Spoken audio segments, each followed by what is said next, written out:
Hi అందరికీ. Single hand Ganesh.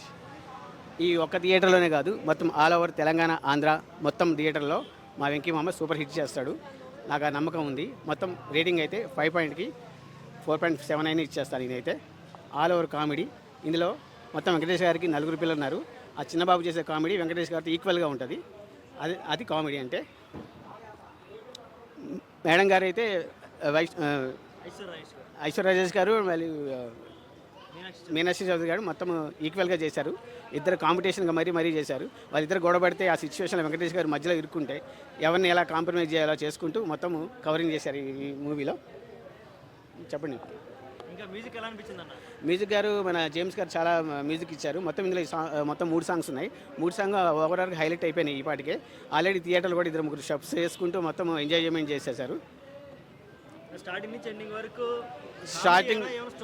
Starting నుంచి ending వరకు కామెడీ ఉంది. దాని తర్వాత చిన్నప్పటి నుంచి ఇప్పటి వరకు మనం పెరిగే వరకు గురువు గారికి, అంటే మన గురువు గారికి అంటే మనకు చదువు చెప్పిన వారికి ఒక టీచర్ గారు ఉంటారు కదా, ఆ టీచర్ గారికి మొత్తము తను చేసే మెయిల్ గురించి మనకు లాస్ట్లో షార్ట్కట్లో చూపిస్తారు. కానీ అది కూడా చాలా బాగుంది. షార్ట్కట్లో మనకి ఒక మెసేజ్ ఇచ్చారు టీచర్ గురించి, గురువుని ఎలా ఇష్టపడాలి, ఆ గురువు పేరునే ఇంటి పేరుగా మార్చుకొని తను ఎక్స్టర్ వెంకటేష్ గారు పెట్టుకున్నారు. చాలా మంచిగా ఇచ్చారు మొత్తం కాన్సెప్ట్. అండ్ అనిల్ రావుపూర్ గారు వెంకటేష్ గారు ఇచ్చిన ఈ మూవీ థర్డ్ హ్యాట్రిక్ అవుతుంది ఈ మూవీలో. ఓకే అన్న, ఫ్యామిలీస్ అందరూ వచ్చి చూడొచ్చా హ్యాపీగా? ఫ్యామిలీలో చిన్నపిల్లలు, పెద్దలు, తాతయ్యలు అందరూ నాతో సహా అందరూ ఏమి ఆలోచన లేకుండా, సెన్సార్ లేకుండా హ్యాపీగా రావచ్చు. ఫస్ట్ సాంగ్లు గోదావరి గట్టి మీద కొంచెం సెన్సార్ సాంగ్లు ఉంటాయి అనుకుంటారు, ఊహించుకుంటారు చూడకుండా. కానీ ఆ సాంగ్లు కూడా మంచిగా సీక్వెల్గా తీసి మంచి స్టఫ్స్ చేసుకోవచ్చు, మంచి చూపించారు ఈ సాంగ్లో.